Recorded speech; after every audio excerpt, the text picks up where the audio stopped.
think that falls under stability, right? And then responsiveness. I think I also spoke about responsiveness, being able to get quick response from the product and ensuring that whatever you want to do is actually done real time. Then the last that I'll talk about is personalized experience. So take, for instance, again, I'm in the fintech industry, so some of my examples might come from that. Imagine product one that you have to log in every time and go to a menu to do transfer or send money to a beneficiary, right? And imagine product two that actually embeds personalized experience into it. They've recorded or, kind of like monitored how you interact with the app. And the moment you onboard on the app, log into the app, you are seeing things like your frequently used features, like transfers. You are seeing your beneficiaries, right? In that way, it literally makes the experience feel personalized. And that product that does that today is Spotify. You listen to a particular music and then it starts suggesting or recommending music that actually fits into that tune. So you don't need to search. It just personalizes your experience. So I'll say these are the key things. There are lots of options, lots of other examples, but these are the key things that I see, right? Like priority components when embedding customer experience into your product. Thank you. Thank you so much, Tolu. So if I get you right, you're talking about ease of use, reliability, responsiveness, and customer interaction majorly, right? Yeah. Thank you so much. So I'll come back to you, but before then, I want to quickly go to Joe. Joe, please tell me, what are some of the biggest challenges the organization face in delivering exceptional customer experience, and how can they overcome them? Thanks so much, Tayo. So on this call, I promise to say the truth, the whole truth, and nothing but the truth.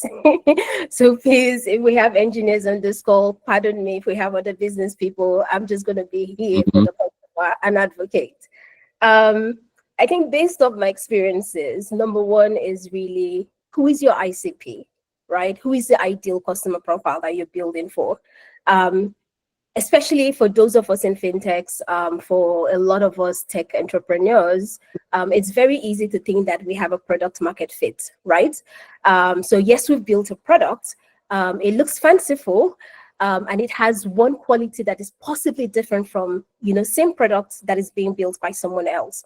However, does it have the end-to-end of whoever you're building for? So a lot of companies, whilst they've thought that they have met product market fit, a lot of times they are not actually building for the ideal ICP. So yes, it could be the MVP, but how are you also ensuring that you still have that targeted ICP so that you can keep it reiterating and also expanding that product to meet who it was actually built for? So that's one big umbrella. The other thing, and so just the bottom line of the question that says in terms of how to address it is really make sure we have the product vision, right? From start to end. If it's a 5-year vision, if it's a 10-year vision in terms of where this product would eventually meet its actual customer profile, let's have it sectioned out. And so that when we roll out into the market monthly, yearly, customers know what to expect, and customers know what each iteration covers from end to end, and they know what will then come in the future.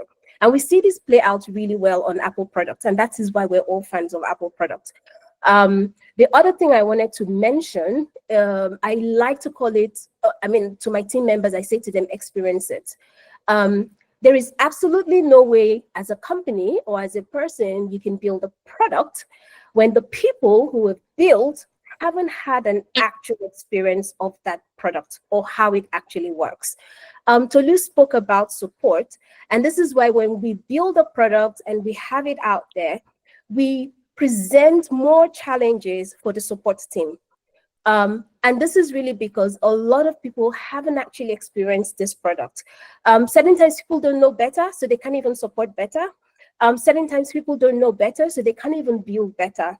I've been reading a book for the past donkey years. It's just a 59-page book, and I've refused to finish reading that book. And that book really speaks about the Japanese, methodology towards, development or towards quality, as everyone is quite familiar with. And I think one thing that the Japanese have emphasized on is quality over speed, right? And so if people have not experienced the product, how then can they build to meet what a support person deals with on a day-to-day. So what we then find is that we're having financial burden on the support team or other teams who are supporting that product. Those financial burden could, translate into, rework. You're repurposing the product again. You're spending time going back into dev, coming out, etc. But do people actually, experience this product? But first off, did we even build this for the ideal ICP? One last point I also wanted to hint on here, just checking my notes to be sure. I've got quite a lot of points, but I'll try to stick with 3. Is also about having standards, and don't compromise your standard. And I think somehow we all have this flair of, if you're asked who is the organization with the best support, everyone knows who, or all of us here might take a poll and all arrive at the same company. And I think that company, perhaps for everyone, is Amazon. There are standards. So yes, you've built this product, but what are the support standards around it? Tolu spoke about reliability. What are those standards around it? If something goes wrong, how do we navigate to B? Do we have a plan B to Z? What is our promise to our customer? What should customers uphold us for? It's very, it's all because we want to build this product and we have this flair of when we get there, we're going to cross it. But again, like I spoke about the financial burden, we just keep putting financial burdens in each of these, I would say, segments of the product build, which would include the reliability aspect, include the support aspect, obviously, and also maybe certain features on the product. So just to recap in terms of the points that I've mentioned, the first is really, did we even build for the ideal customer? Number 2 is, how are we even experiencing this product? By we, the company itself, and also the people building the product, do they have an experience? How does it compare to another product out there? Sometimes we imagine a lot of things and we just say, oh, this thing looks fanciful. Oh, it's innovative. Let's plug it into the product. Let's add this. But is it really ideal? And have you also experienced it outside of the confines of your product in real life, right? And the last piece that I talked about was just have standards and don't compromise. Again, because there is that path to creating stickiness and making sure that your product or whatever thing that you have out there stands the test of time. So I think I'm just going to take a pause on those 3 and hand back over to you, Tayo. Thank you so much, Joe. So the book you mentioned about the Japanese that you're not done reading, you might please want to share that with us at some point so we can also go through it. Okay, all right. So let me quickly go to Yemi. Yemi, my question for you is, how can organizations align their product strategy with customer experience goal? I think the first step there would be to ensure that, any organization, or as the senior level manager at at an organization, you're willing to integrate customer feedback, right, into the product development lifecycle, right? And what I mean is, having an attentive ear, right, to the customer support team, making sure that you're touching base with them and involving, their feedback, because of course, the CS people are the front line. They are the ones who face the customers and hear the feedback, firsthand, right? So I think in order to make sure that, whatever product strategy we're building into our product, right, it is aligned with the customer experience, we're touching base with the people who are speaking with the customers and going to, receive that firsthand feedback. So building a culture of ensuring that, support feedback is taken into cognizance and built into whatever product feature that we're, making. I think that's like a good way to start to align the strategy with the customer experience. Thanks, Yemi. So let me reiterate over what you just said. Product feedback, which is the customer's feedback, plays a very important role. That's what you're saying. And Joe mentioned something, which is know your ideal customer. Right now, when you know your ideal customer, you can collect feedback from them. That's bottom line what you're saying. All right, cool. I want to do a follow-up question with you, Yemi. So when we talk about customer feedback, how important is it to shaping the product development landscape? How important? Definitely very important. Customer feedback is like the backbone of, proper product development. Of course, just like Joe mentioned, doing your ICP research, knowing who your ideal customer is, and then, finding ways to harvest or collect data from them as to what they need. Okay, we've built this ICP, say we're a fintech, and our ICP is northerners. We want to have a lot of northerners from Nigeria, we're building a halal fintech product. You need to collect enough customer feedback. You need to collect enough, market research from that, a subset of customers in order to make sure that the products that you develop feeds and, offers value to that subset of customers that you're building for, right? So it's very crucial. When we're talking about, customer experience now, metrics like customer effort score, net promoter score, product surveys, product interviews, ICP interviews, those are some of the things that a proper organization that wants to build the right product and develop the right features and needs into its product. Those are some of the things that they need to pay attention to, right? Asking customer support for feedback, collecting, feedback directly from customers, having, community engagements, or meetups where getting direct feedback from, these customers. Those are some of the things that definitely drive any organization towards building the right product. Perfect. Thank you so much, Yemi. I'm going to come back to you, but let me quickly go on to Tolu. Tolu, tell me how businesses can ensure seamless experience across multiple touch points of a particular product. All right, thanks for that.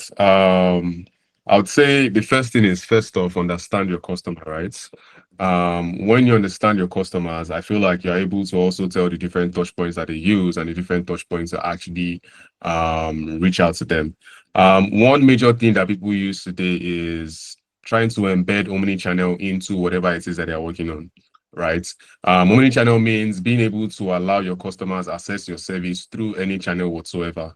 In the banking space today, we have guys who create usability of their products across different channels. So for instance, you have guys who think about the customer experience for people who are unable to utilize a digital phone and they extend the USSD service to them. We have customers who actually have digital phones and they extend the mobile banking to them. So basically, it's just very important to understand your customers, know the different touch points that they basically use, and know how your solution can actually suit into those touch points. Explore different strategies to engage them in and use an omnichannel service, right, to create that good customer experience to them. And from a place of support, because I believe customer experience has two different touch points: the product touch points and the people touch points.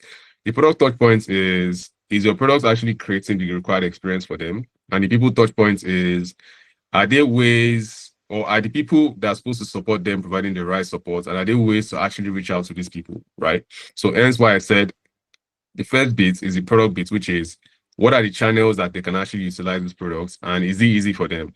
So take, for instance, you want to build a product, and you typically know that there are users who might not necessarily be able to afford mobile phones, for instance, like digital mobile phones, right? Or feature phones. And you are basically just building for a set of people, whereas there's a need that has been unmet, right? So you need to be able to consider those customer, personas, right, as it relates to that. Then in terms of the people side of things, right, you've built your product, you've thought about it to say, look, I've built a product that people can access anywhere.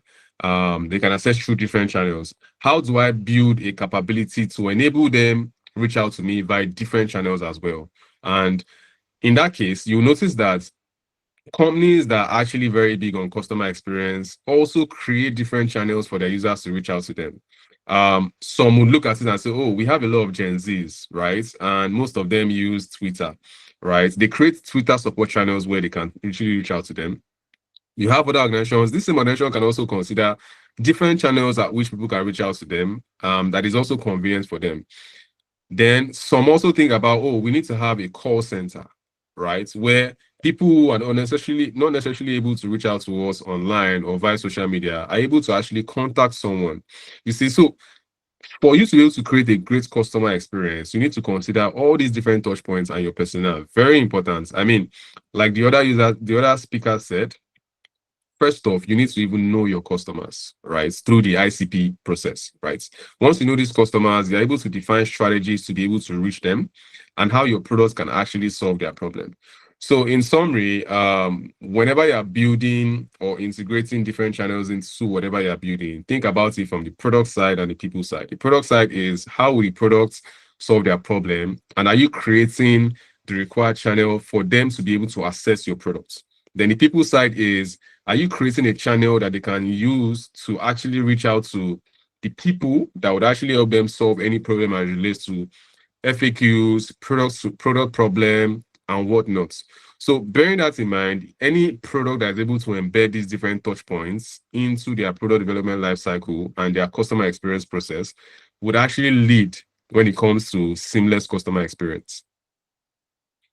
Thank you so much, Tolu. Thank you. So I want to just cite a very brief example. We see all the big tech products these days, and we feel like they don't collect feedback anymore. So you look at Facebook and you be like, do the Facebook collect feedback? You look at Twitter, you look at maybe YouTube and the likes, and you say they don't have a customer, they don't have an omni-channel solution. How do they collect this feedback? So my next question, which is a follow-up question to just what you answered now, is what technologies are most effective for enhancing customer experience in digital products? Okay, thanks for that. So first off, I would like to say a CRM tool is very, very important, right? Because I mean, for a business to be able to manage their customers and the relationship as it relates to their customer, you need a CRM tool.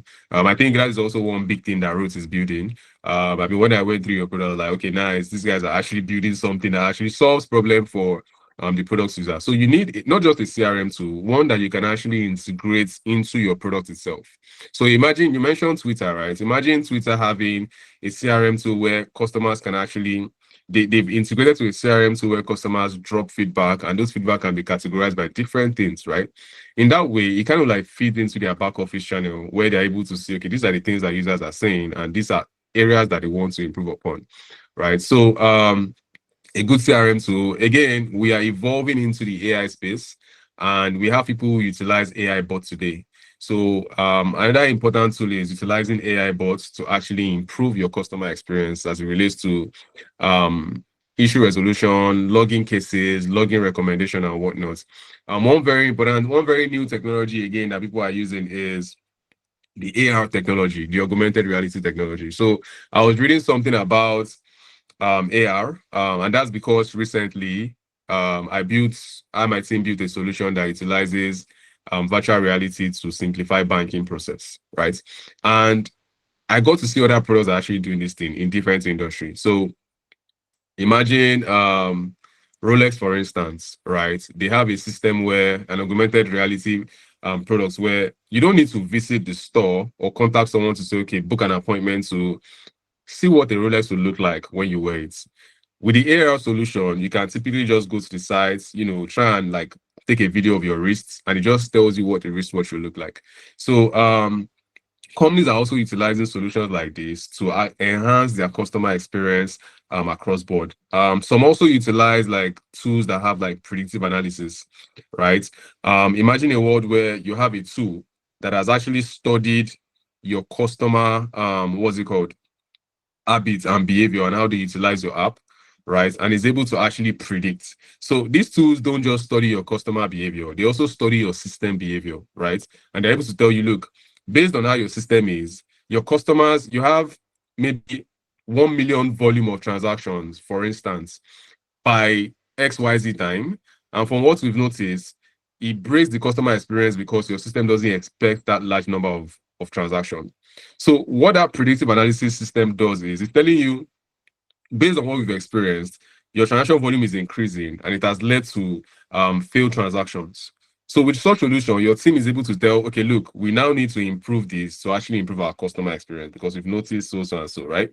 There are also solutions that are able to also tell, in terms of predictive tools, right? They're also able to tell your customers or tell you what your customers would like in the next couple of periods or where their interest is shifting towards, right? So not to just prolong everything, there are different ways to improve customer experience, but I feel like the few I've mentioned are like the key areas where organizations have improved or are improving their customer experience. And come 2025, I see a lot of people leveraging on CRM tools that are able to embed everything together, because most companies don't want to just have a tool that does one thing and bind other tools that does others. So what CRM tools will start doing now is they'll start embedding AI technology into their CRM tools, embedding predictive analysis, embedding AI bots, so that with just one system, one CRM system, product owners, product managers, or companies that actually build products are able to, plug in those services to their products and create seamless customer experience for their users.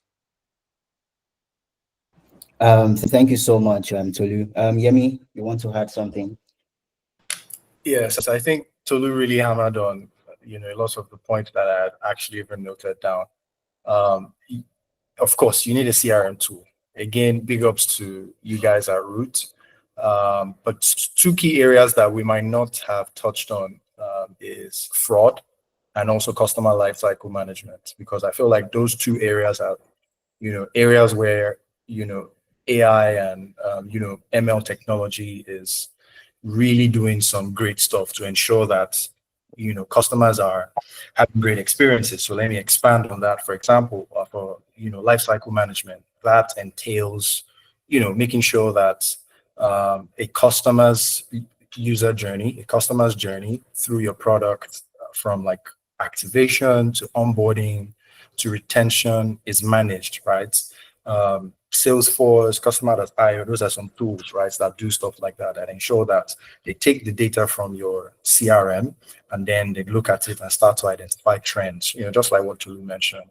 They start to figure out trends of your customers and start to be predictive, when things break or when a customer is supposed to complete an order on their cart and then they leave it, and then the lifecycle management tool kicks up and says, hey, you've not checked back in XYZ days, right? So there's that. And then there's the fraud angle. There's a great tool that I experienced a couple years ago. It's called Red Points. There's no problem for them. They didn't pay me, but like, I love the fact that such a tool exists. So basically what it does is it actively uses AI and ML to crawl the internet for fake websites or fake social media accounts that are imposing like you. So I'm sure we've seen, fake OP accounts DM you and say, click a link, and then they fish, they hope to fish your login information, right? So that tool, for example, Red Points, will just be looking on all social media accounts on the dark web, on the internet, any accounts that is not your registered account, right? Because it takes your CAC, takes your company information and registers you. So those kind of tools, those kind of experiences are things that will pretty much just raise your customer experience level, because people know that, first of all, your product is trusted. You are actively chasing scammers that are hoping to scam them, and also you're taking care of them in terms of the life cycle. You're checking on them, before they churn. You're making sure they are retained, and all of that information is, disseminated throughout the organization, to marketing, to operations, to customer support. And yeah, I feel like a couple tools like this would help just, alleviate some of these pain points, right, from customers. Thank you so much, Yemi. I think, Joe, you can go ahead now. Yeah, thanks. So I think I'm really happy that we talked about the feedback, and then we sort of went into, the technology. And just stemming from the initial question that you had also asked, I'm trying to create a story, the challenges organizations face. We talked about feedback. I want to believe that every organization has a billion customer feedback or a billion data points with customer feedback. But guess what? It is not being prioritized, right? So now that now that we are aware that we have all of this feedback, and maybe some of you are like me, certain times I keep my feedback. Certain times I'm very open and I provide that product feedback, but certain times I keep it because I know, hey, I'm going to tell you about the feedback, I'm going to fill your feedback form, but it doesn't get trickled. And this is because of the experiences that we've seen. Something else gets priority, but the customer feedbacks are laying everywhere. So now that we've come into the path of the technology, I'm really excited about everything that we've talked about here, especially on the predictive analysis. Since prioritization is becoming more subjective in organizations, again, because as organizations scale, trust me, it only takes an advocate who screams about the customer for those feedback to be taken to the letter. Other priorities come up, right? But yes, it's as expected. But how do we find that balance? And this is where the technologies that my other colleagues on the call have mentioned, which will help curb, I would say, our laziness and actually put in our faces what these customer pain points are. And I think the beauty of these tools is that it also helps us appreciate the drop-offs, what we're losing, whether in terms of revenue, whether in terms of sale, depending on whatever you're selling. So it would help us, take out that laziness and give us this information. And just to add, one more last thing is also about, we've talked about the technology, but have we also concentrated and provided a dedicated function? We're all in a very fast-moving space. So certain times we have one person double hatting as both the R&D, the person, the visionary, the everything end to end. But the companies that we all say, oh, this company does well, we think we want to be like this global company, they do actually spend time, thinking about all of these processes. I remember back at uni where I had a project and we had to spend time on Fitts law. So practically trying to understand the effort that it would take for a user to click to achieve a task. And so that thing has stayed with me, that whenever I get on a product and I have to click on multiple things to get to the end, I already discard. And I never come back. So how are we also equipping teams? It's very easy to say, oh, the marketing team, the whole accountability. Have we actually set those structures in place beyond the tech, beyond the process? But how about the people? Do we have a team who are responsible for looking at this data and actually taking actionable items? Because they also need time to think, to compare, to also know, what next to build on. So just to also add that, and I think this feedback and how it flows, through the tech and the eventual implementation is a very exciting thing. And I think this is a current problem that we continue to face in our organizations. Thank you so much, Joe. Thank you so much, Yemi and Tolu, for that answer. Quick one before we go ahead with other questions. If you guys have questions, please drop it on the chat. We are going to pick those questions and ask the speakers. So Joe, before you go ahead, there's another question I have based on what you just said. So we look at the likes of Netflix, right?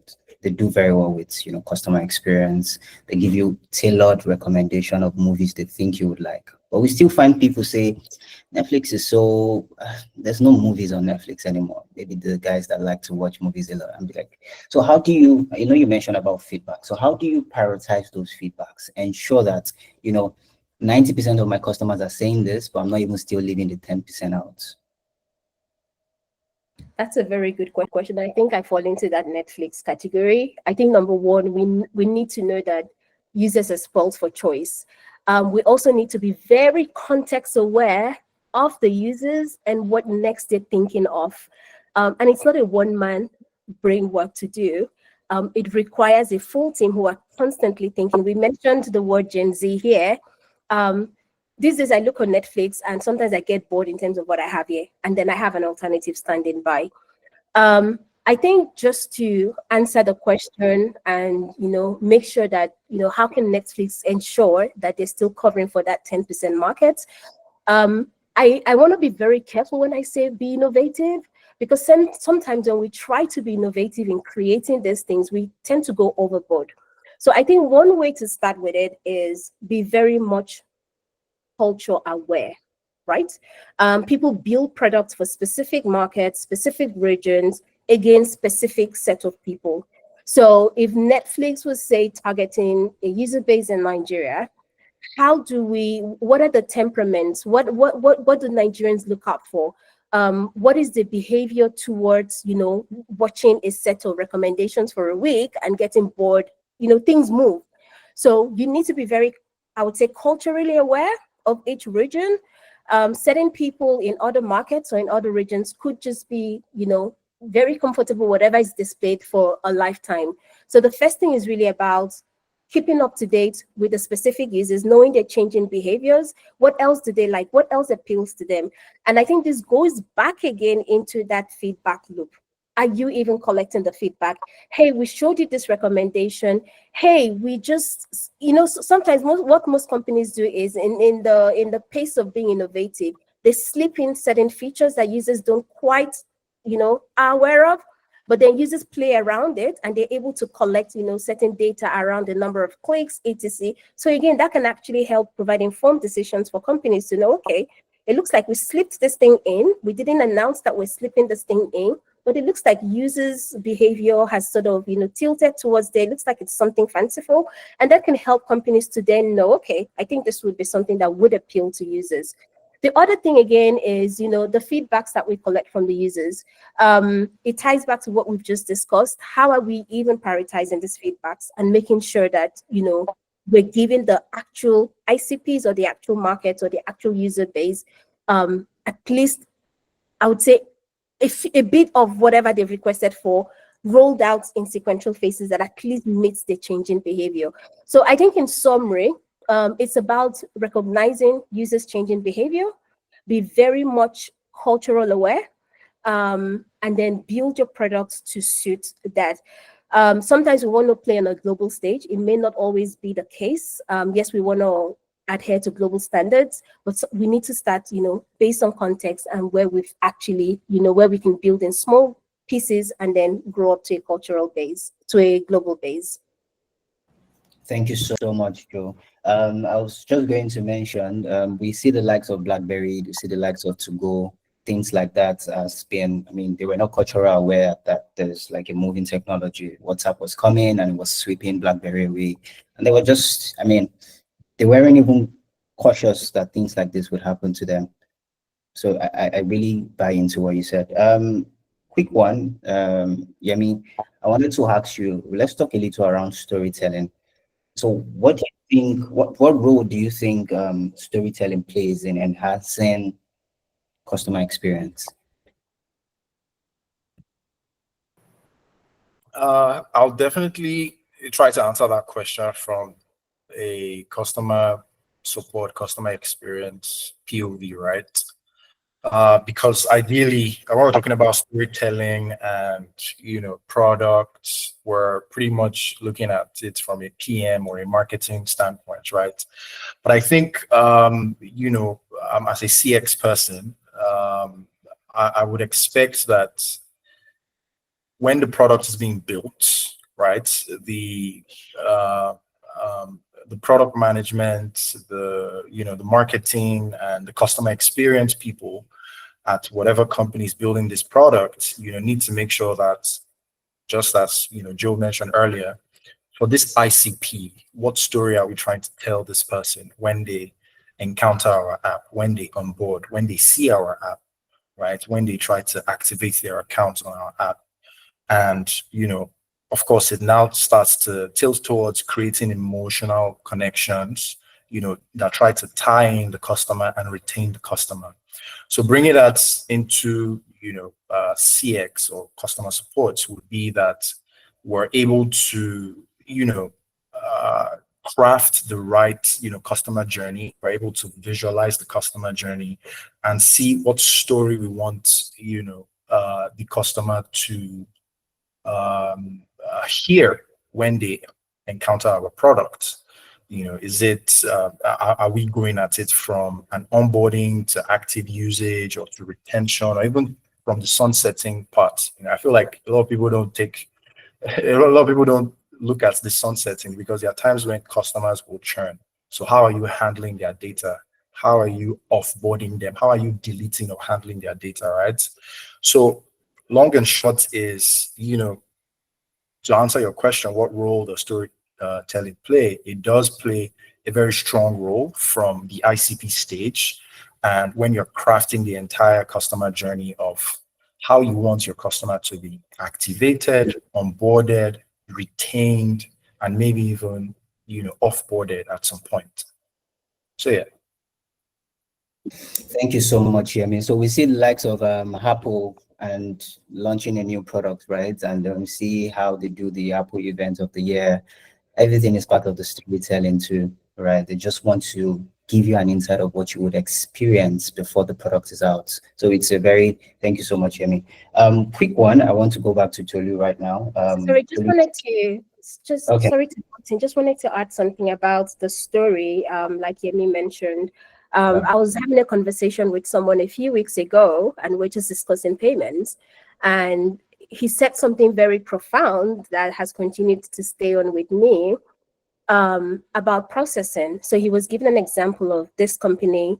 They have a story that they want customers to leave back with. And that is because every transaction that a customer tries to process on their payment system must be successful, right? That's the experience they always want to create. Now, what have they done behind the scene?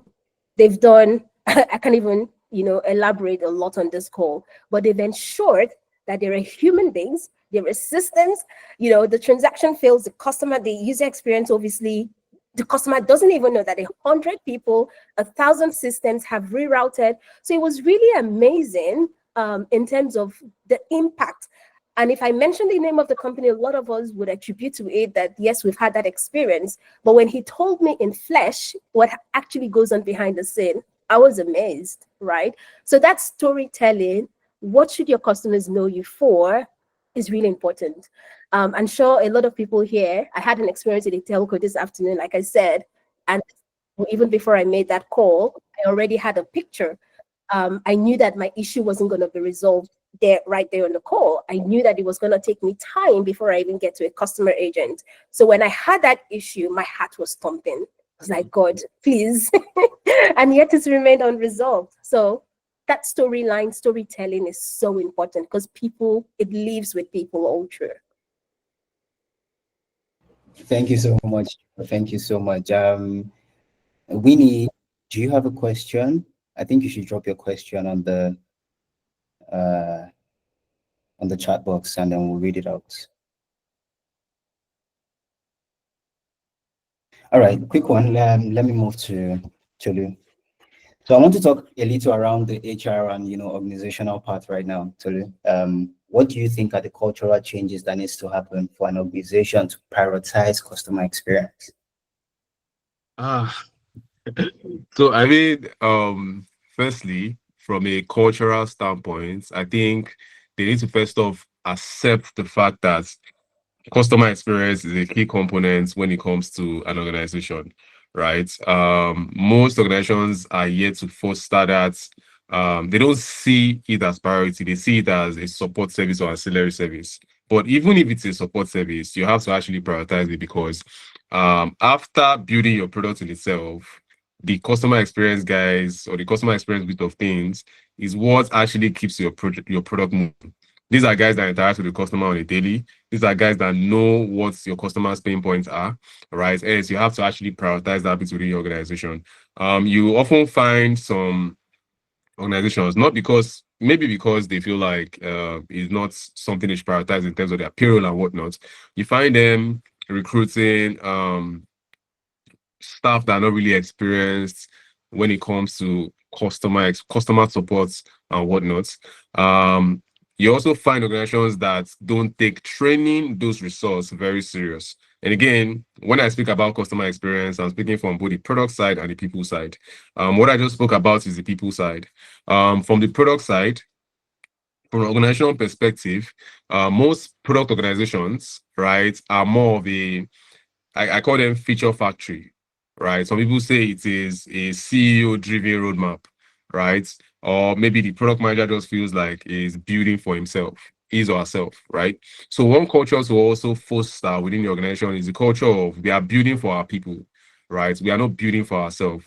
And you find it more often than not. Some people say when they talk about their products, they talk about what they feel the product can do, right? As opposed to focusing on how can the products actually solve the customer's problem. So I feel from a cultural standpoint, organizations need to understand that you are building for your users and not yourself. So you need to foster that even in your values, in your company culture and whatnot. I mean, just what Joe said earlier, the company used that storytelling. In fact, it is a culture for them, right? And they translated that into storytelling, which is we don't want to have failed transactions, right? In that way, it kind of like feeds into how everybody within the organization works. And whenever they think towards that particular culture that has been built and embedded into them as an organization. Like, no, we can't afford to have failed transactions. So if this is a culture, what do we need to do to ensure seamless customer experience when it comes to payments? Hence why they thought of innovative ideas to be able to make the product work, right? I mentioned investing in training. You also need to utilize data. I've had conversations with people where, like, I look at them and say, look, you have a lot of data from your product because there are different touch points, but what do you make use of this? How do you make use of this data, right? So organizations need to foster the habit of using your data to actually improve your customer experience. Some also don't see the need for a data analyst. And thankfully, we can see how machine learning, AI, and all those algorithms are actually improving products today. And it's a good thing that people are actually gearing towards that now. So one culture to also foster is the culture of understanding that data is gold, right? And utilizing that data to improve your customer experience. The key to it all is having that vision that whatever you're building is not for you in itself. I mean, everybody wants to be a founder, everybody wants to build a product, right? But products that actually lead the market today are actually seen from a place of what problem are we solving for our customer? Once you're able to embed that culture and you're able to understand that whatever you're doing is towards empathizing with your customer and solving their pain points, really, I feel like the people side of your organization and the product side of the organization would work towards creating a seamless customer experience. Thank you so much, Solu. I think I would let Yemi go on to add his point to this. Yeah. All right. Thank you, Tyler. I think that sounded like it sounded personal. Like those. Yeah, you're absolutely right. We have to, I'm speaking to future founders, in this webinar, right? We have to start from the customer first. I feel like that's why Apple is where they are today. That was Steve Jobs' thing. He built, the entire lineup of products from the customer, right? And it's something that we should definitely take up. Senior leadership, they must lead by example by, making sure that whatever we're doing, how is it going to impact the customers that are using our app, right? This new cool feature that we're about to prioritize in the next sprint, what is the bottom line, right? How is it changing the experience for the common man, the common guy that is using our app, right? So that's like on one side. Also on the second side, companies need to find a way to embed, customer experience metrics into the company goals.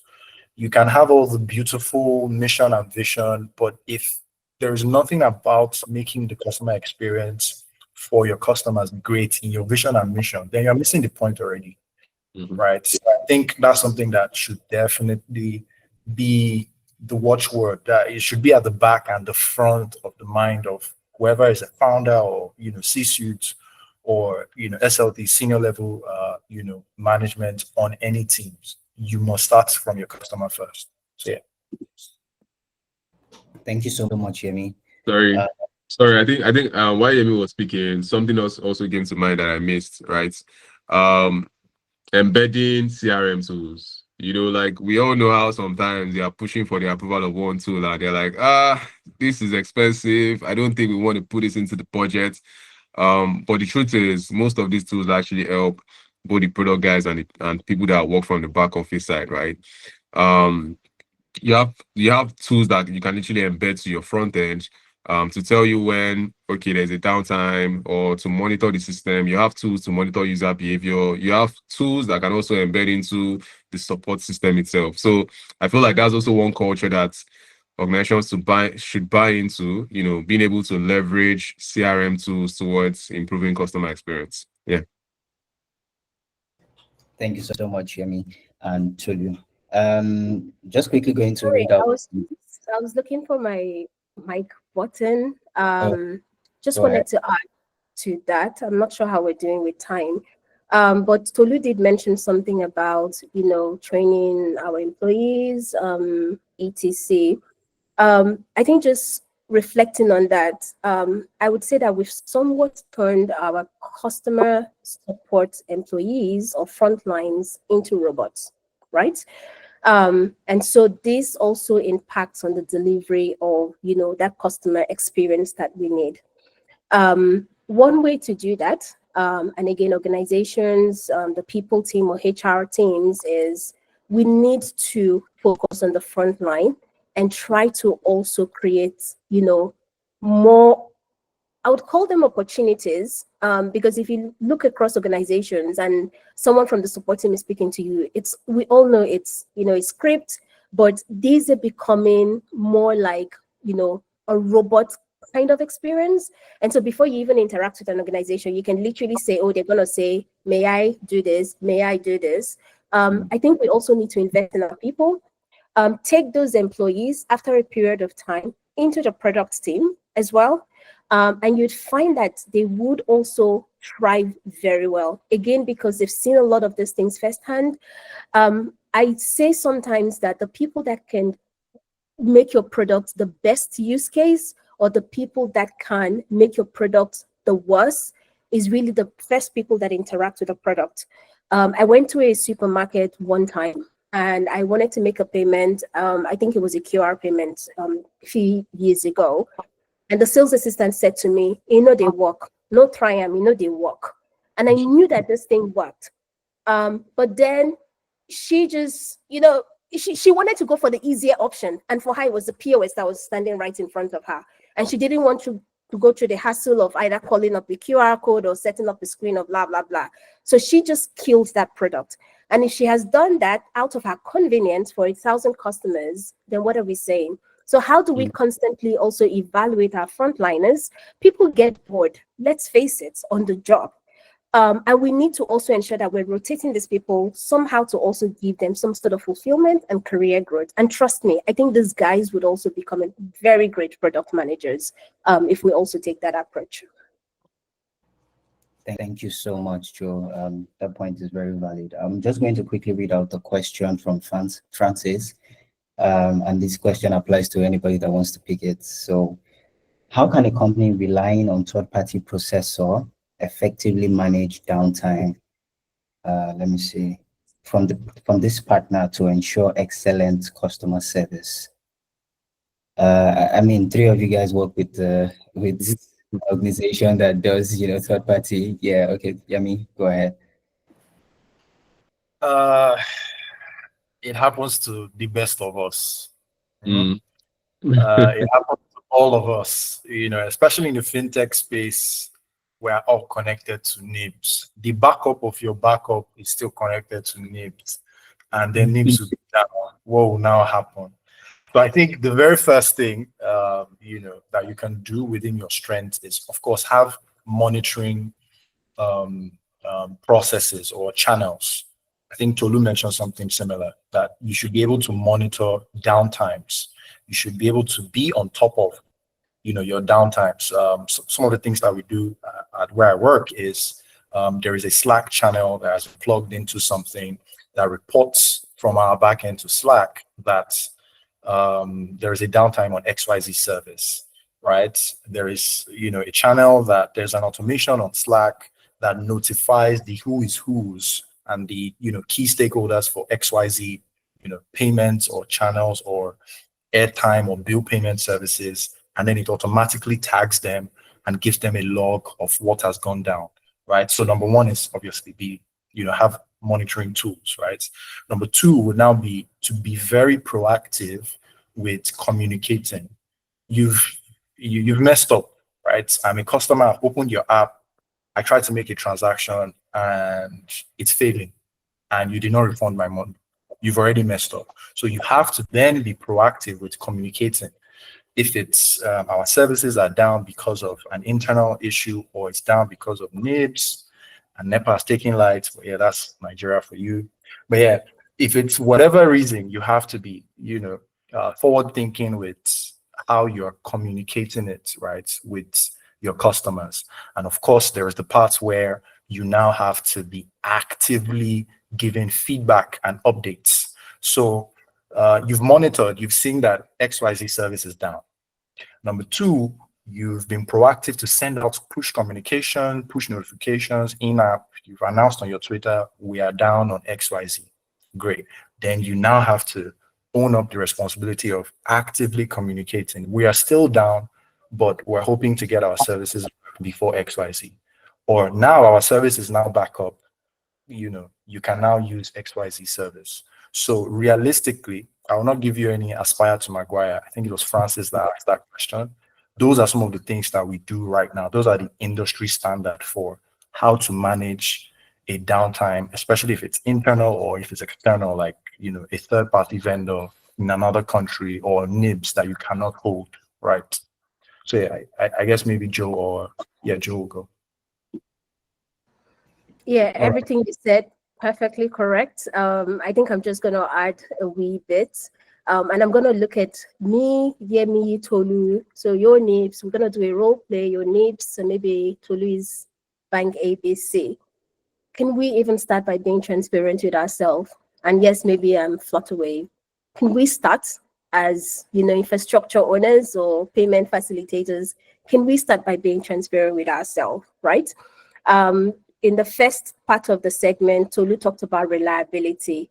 Yemi, yes, you've put in terms of the monitoring, but guess what? Customers are getting tired. Is it every time that it goes down? So we three big players, can we even be transparent with ourselves? What works? Expectation management, what can work? Because at the end of the day, we're all still serving one customer. That customer could be Fatima Yusuf _. We're all serving her. And Fatima doesn't need to know that it's me or Yemi. She just knows that whatever person she's interacting with, as long as we're all connected. So I think it's really transparency and expectation management. And yes, you would ask a follow-on question. Do these happen today? Yes, it does.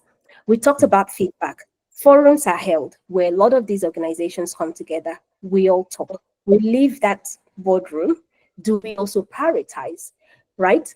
So it's an intertwined jungle, but these are some of the things. And yes, monitoring, obviously, because you can only just keep communicating.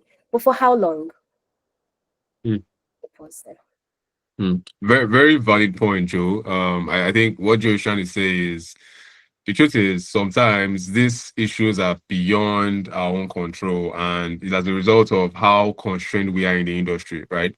And because we find ourselves in this situation, we have to look for mitigation plans, right? So what has been said on this call are basically like mitigation plans towards helping manage your customers. In a world where things are not constrained, especially in this industry, it's easier for you to have like a failover plan. Like if NIBS is not going, there is a different industry player that can actually you can pass those transactions to actually make it happen.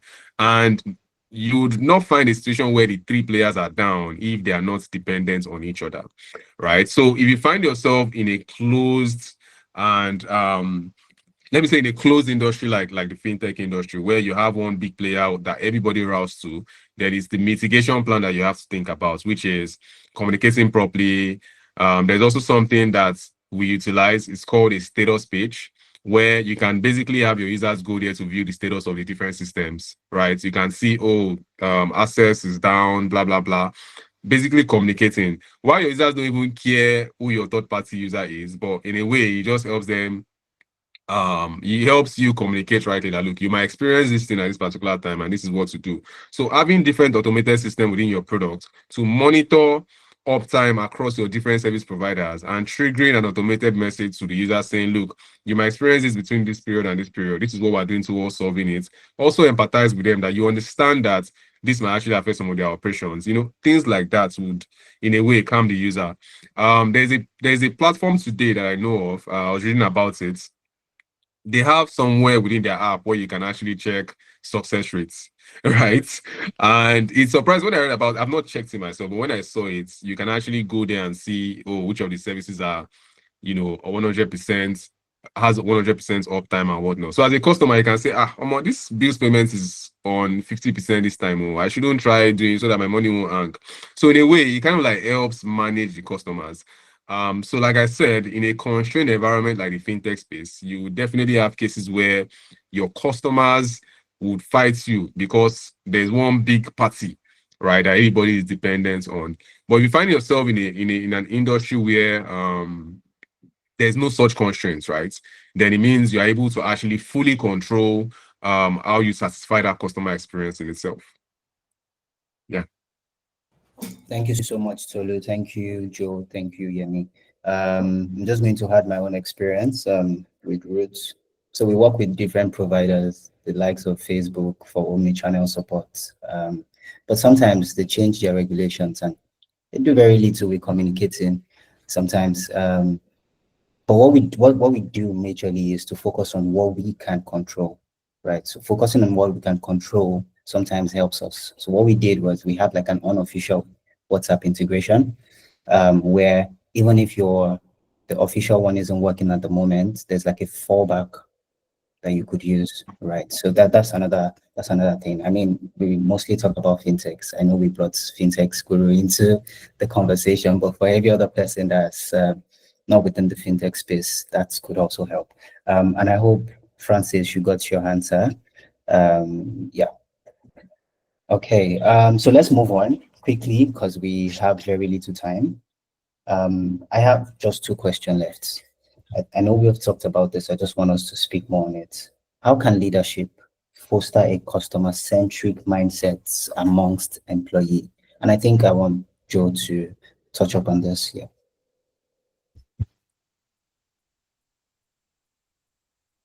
I think Joe's network is off. Okay, Yemi, you can go ahead, pending when Joe comes back. Okay, no problem. I think for leadership, by leadership, I'm side-eyeing myself and every other founder and CEO and senior level manager here on the call. We just have to find a way to lead by example, right? Fostering, customer-centric mindset has to start from the top. It has to be a top, to bottom, process. Starting by whatever we decide on, okay, this is what our customer value is going to be, right? Concerning how we're building around our customers, we now have to find a way to integrate that. Can you guys hear me? Yeah.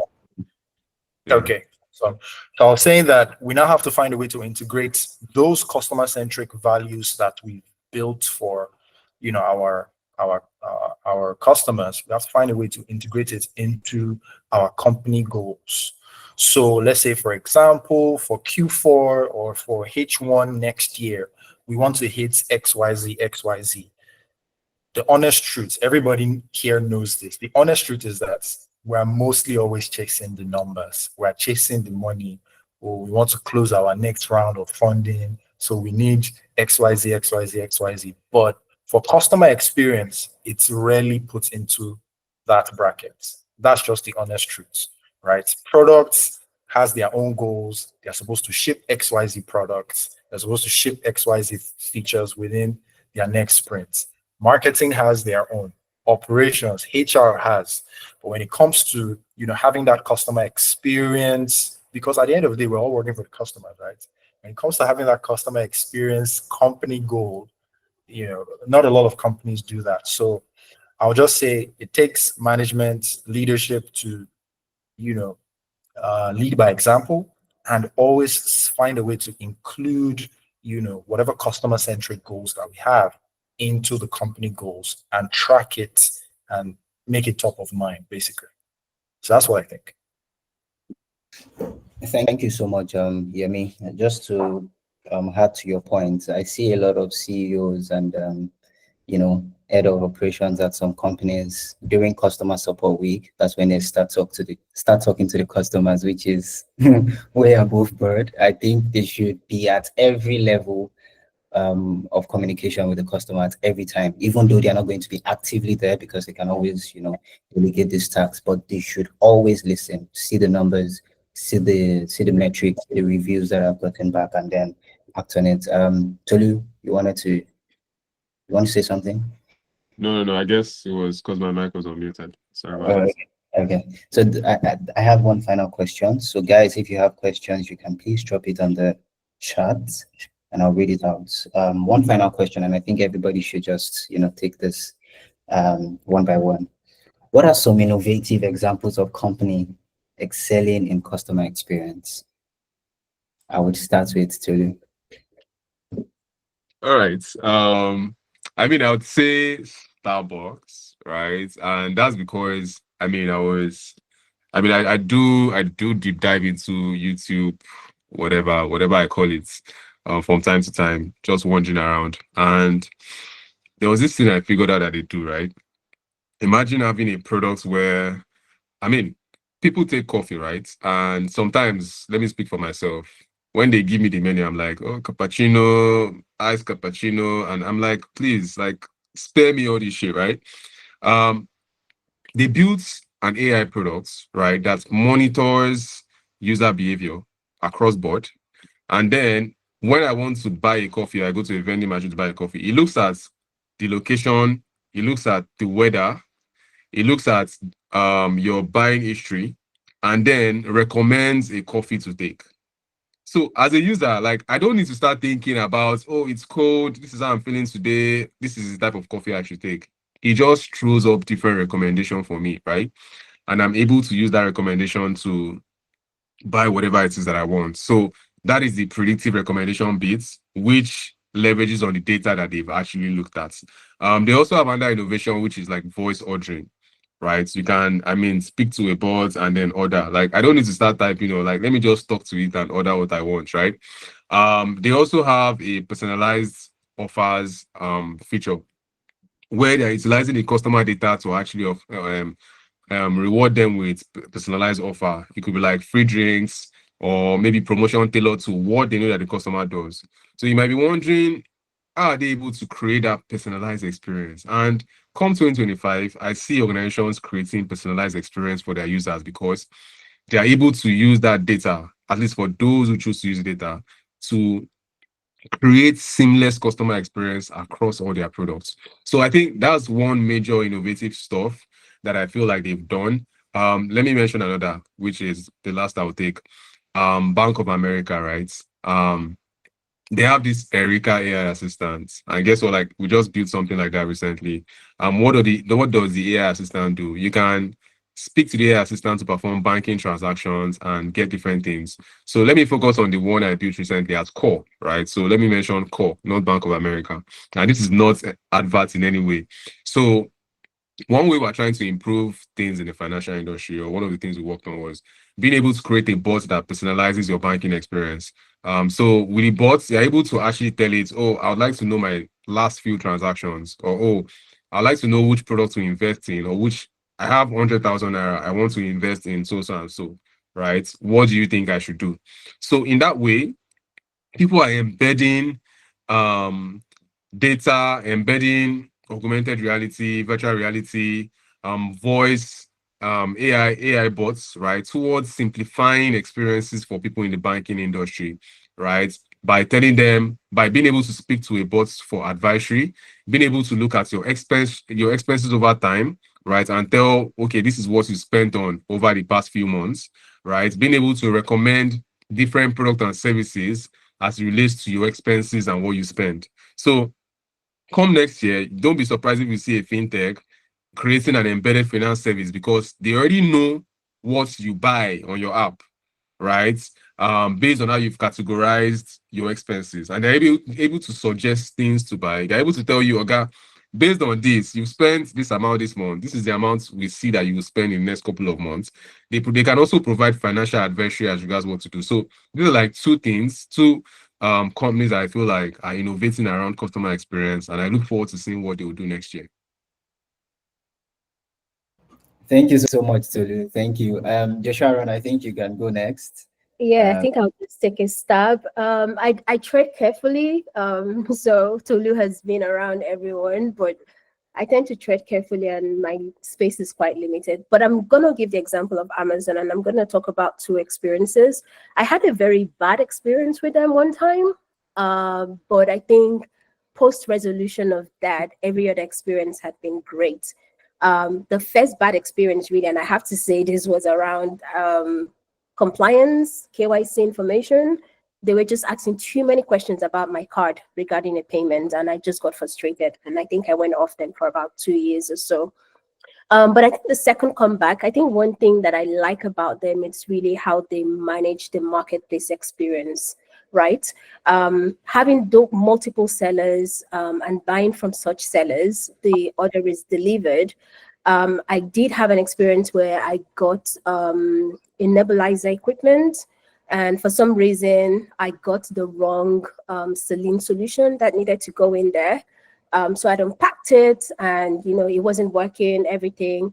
And, talking about user experience, the first thing is we don't even bother reading the manuals or anything. We just plug and play, try to, but then there were instructions in terms of what I really needed to do in terms of this kind of saline solution. So I went all ranting, blah, blah, blah, blah, blah. But it was amazing how they connected the seller, and the seller took the time to walk me through, made recommendation, even asked me if I'd contacted my doctor to validate my saline solution. And at the time, they did offer to send another nebula equipment for me. But I think what struck out for me was really when they had given me a series of steps. It was almost like I was consulting with an online doctor, but no, they were not doctors. Then I took a step back and read everything, and I found that I was using the wrong thing. They had told me to test with water, and if it works, then then perhaps I was using the wrong thing. So I did, but I think it was that post-sale support experience, which is always in awe of me. So that's one example. The other example was also when I got a book, opened up the book, and it had a little tear in the middle, and I just got upset. I'm like, how can I pay so much money for a book and it's been delivered torn? So immediately I filed for a refund, and guess what? I'm sure a lot of people who've used Amazon Refund is just how quickly you're being refunded even before you return the order. So it just shows a deep level of trust. I'm not sure what charter they have behind the scene around that, but for me, it was more of this customer is displaced with the order. She's requested for a refund. We're giving her back her money so she can quickly, get another order. And for me, it was more like, what is that trust factor in terms of, do I even return this book or not? So those experiences for me are what makes Amazon stand out for me. I don't think I've encountered a lot of, I'm not very, I would say like Tolu, but yeah, I think for now it's Amazon. I have a ton load of companies that have given me bad experiences, but yeah, maybe another day. All right. Yemi, please go ahead. All right, and I think for me, first of all, I'm a bit disappointed in myself that I haven't experienced a Nigerian company that has given me very good customer experience right? And it's not just because they don't try. It's not because we don't try, but it's just that the situations we found ourselves in, the providers, the ecosystem is built somehow to not be able to offer, flawless service. But for me, I think I'll just go with Apple. There was a time I had an issue with a service, and it was as if I wasn't chatting with a human being. I was chatting with a programmed robot that was programmed to be kind, but I know it was a human being, right? Because of the way the person was, responding to me, and the person wanted to finish me with kindness. I'm like, it was as if I was never wrong. And I tried to do some digging after that, and I found that there's this Business Insider article where they actually interviewed a couple ex-Apple employees, and then they spilled some secrets, right? And the term Apple, has it's like an acronym for them. Approach customers politely, politely explain. Customers are never wrong. Just guide them towards the truth. Leave the customer happy. End. That's the last E, is end with a farewell. And I tried to look back at my conversation with that person, and I saw that they followed that, sort of step. And I saw that, whatever processes, whatever things they are taught that person is probably how they teach all of their, support people across, the Apple support, ecosystem. And outside of that, for their in-person support, with the way their stores are built, I'm sure you guys can Google, the Apple store in Singapore, for example, in Marina Bay, and the way they just built the place, the way the Apple experts are always by your side. You don't even have to reach out for, an expert when you want to try something on. They just come out from somewhere. So it's because of the way they built their store. There are always Apple experts behind the door, just waiting to be assigned. So once people start to flood into the store, the experts will just start coming out. They'll just start coming out. And when they have attended to everyone, they go back inside again. I'm like, what is this? How are they how have they just trained, themselves? And it's just because of how whoever is leading customer experience at Apple, the way they've just built that code into how they want their in-person, their live chat support to be, right? So that's it for me. Thank you so much, Yemi. And I like the fact that we didn't just talk about the digital part of this product that they have built, but the experience that you feel, which is the analog part of this. Obioma is saying something. He says the one that brought it home for him is the best customer experience campaign that I've seen in Nigeria is Coca-Cola customizing names to their bottle. Yeah, nothing speaks of personalized touch than seeing your unique name on a bottle of Coke, right? So, I mean, it doesn't have to always be digital product, right? Yeah, it's also about the thinking that goes into it. And I remember the story of Facebook and Facebook Lite. So when Facebook started, they wanted to come to Africa, right? The third world and everything. And they thought about it. I mean, these guys, they don't use 4G, they don't use 5G yet.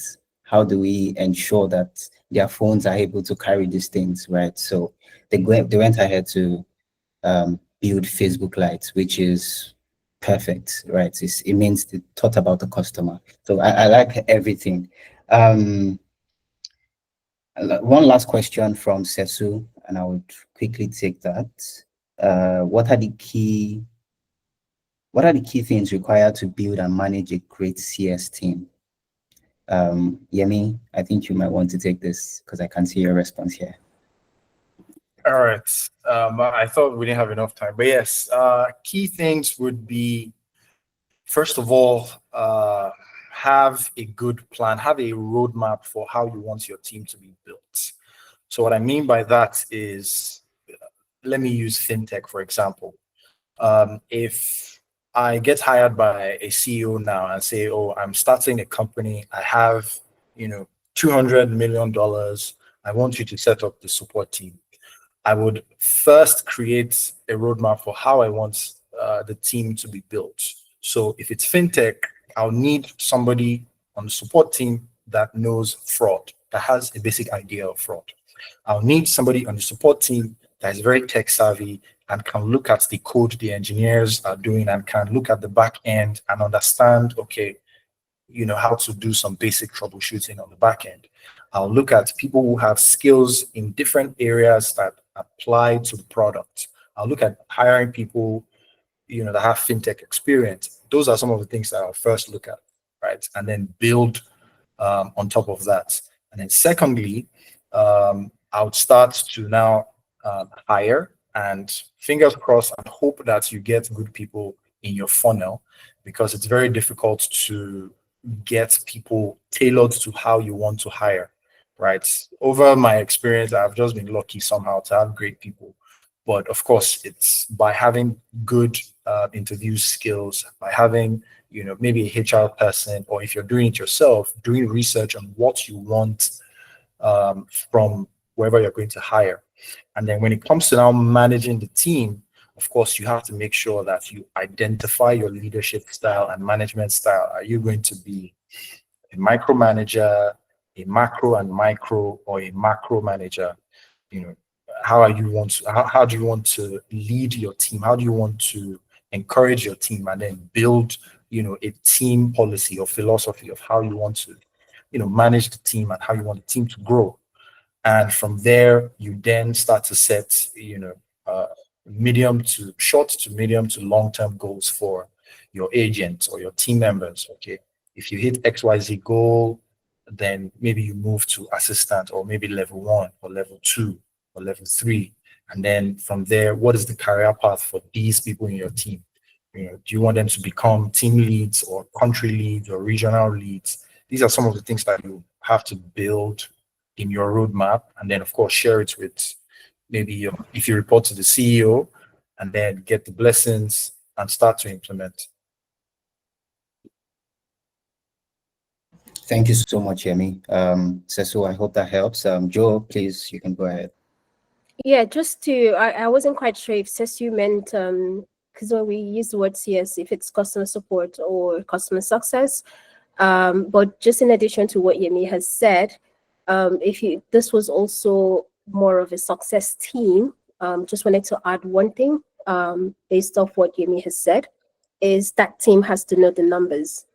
Numbers really matter when, that's customer support. Okay, so it's not a success team.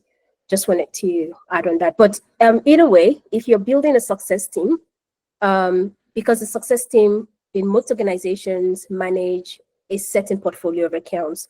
So it's really important that there's certain metrics and you know your numbers in terms of, the life value of the customer. Yes, in the support function, you may be tracking similar metrics like the success function, but when you come into customer success, it's a lot more about the numbers, because you're managing high tier clients. And you're looking towards, retention, you're looking towards growth, you're looking towards growing revenues on those merchants. So it's basically all of everything on the support function, but embedded more into business numbers. Right. Thanks, Joe. I hope Sesu gets that. I just want to quickly address the comment of Chiamaka Ugo, saying it's a shame that we're not mentioning any Nigerian companies for good CX. And, I think really, does anybody want to talk about it? I should just go ahead if anybody would like to take a thing or two on it. Okay, Yemi is already, okay. I was already typing. I understand how Chiamaka feels. I mean, that's what I said when I started. For me, it is always marred with, there is no consistency. And most times when I look at all of the experiences, maybe it's Child Deck, maybe it's when I chat with InDrive, or when I chat with vendors on Instagram, there's no consistency, because many times the way the markets, the way the ecosystem is, the way the country is, sometimes, just mars the experience. For example, till today, whenever I open my Child Deck app, I see a model and then the app will crash and then it will restart again. And I'm like, how are we in November 2024? And this thing that is happening to me is still happening. Like, I've updated my app several times. I've complained and I've been met with different, different feedback from their support team. Oh, we're working on it. Oh, we're going to fix it. But nothing has happened. So would I now give them excellent customer, experience, just like the question that, Tayo asked, because Tayo asked innovative examples of excellent customer service. Now, I won't give them because of the inconsistencies, right? There have been times when I needed a refund and they handled the refund easily and they shared feedback with the restaurants. Maybe something was missing in my order. That's good, but sometimes it's not consistent. But like with the example that I gave, all the times that I've had issues with refund on Apple, when I had product issues, it's like I'm talking to a robot. They're always perfect. They always answer me in the same way and give me the refund and everything is fine. So that's why, in my example, I didn't choose any Nigerian businesses. But yeah, I feel your frustration, Chiamaka. Right. I was just going to say, thank you so much, Emi. I was just going to say, at this, this webinar is we're just supposed to tell ourselves the real truth, really. In as much as we are doing amazing in Africa, we're trying to meet up with the standard. I mean, we're still getting there. That's what I can say. We're still getting there. And that doesn't mean I don't have bad experiences with, international products too. For one, AWS, if you want to work with AWS, you have to be very ready to fight battles with AWS. I mean, AWS, instead of them to fix the experience of their application, they decided to create a YouTube video to solve the issue. So you see how that can be. So if you tell me to tell you one that has a very bad experience, I most likely will tell you AWS because he has bad experience too. So yeah, so Chamaka, I hope you get that. Adegoke Rukayat, I see your hand is raised. Do you want to speak? And go ahead.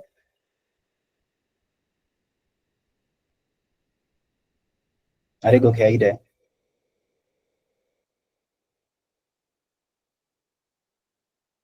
Okay. All right. I think it's been a very informative session. I see one person's hand raised also, but it's down now. So yeah. It's been a very informative session. Thank you so much for joining, and thank you so much to our speakers, Yemi, Tolu, Joe. Thank you so much for being here. Please, would love you to drop your LinkedIn so we can connect with you guys outside of this webinar.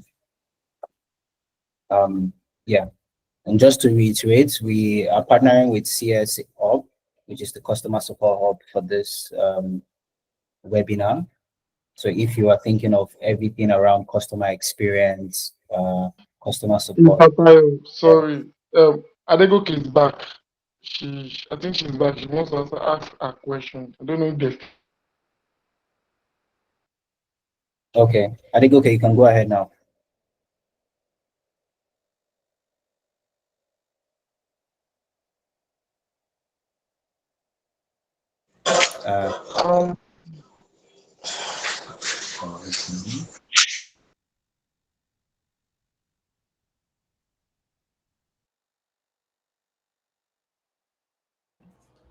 Adegoke, are you there?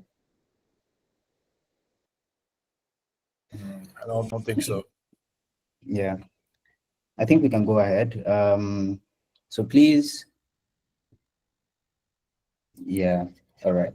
So please share your LinkedIn, and then would connect with you guys. People who would love to, they should connect with you guys. Thank you so much.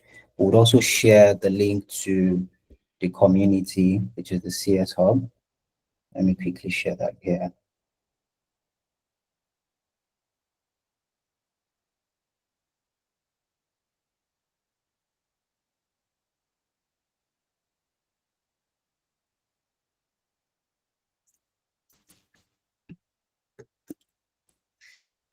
All right.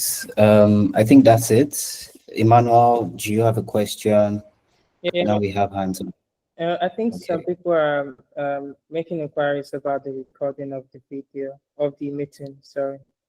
I don't know. Okay. Yeah. Yeah, so the meeting is recorded. We'll just do a little processing on the videos and then ensure that we put it out on YouTube so you guys can also check it out later. But if that's it, thank you so much, guys. The link to the community is here, and the link to, I think I will just have to pin the speaker's LinkedIn account so it's easier. Oh, I can only pin one thing at a time. Oh, sorry, guys. Anyways, thank you so much, Tolu. Thank you so much, Yemi, and thank you so much, Joe, for joining us for this amazing session. Thank you, everybody, for joining. We'll have this, webinars, I mean, mostly every month, except for the months where we are really tired. But we have this webinars almost every month. So we'd love to have you guys some other time. Join us, come speak, come listen to other speakers. But aside from that, it's been a very wonderful session. Thank you so much, guys. Have a blissful evening, everyone. All right, guys. Cheers.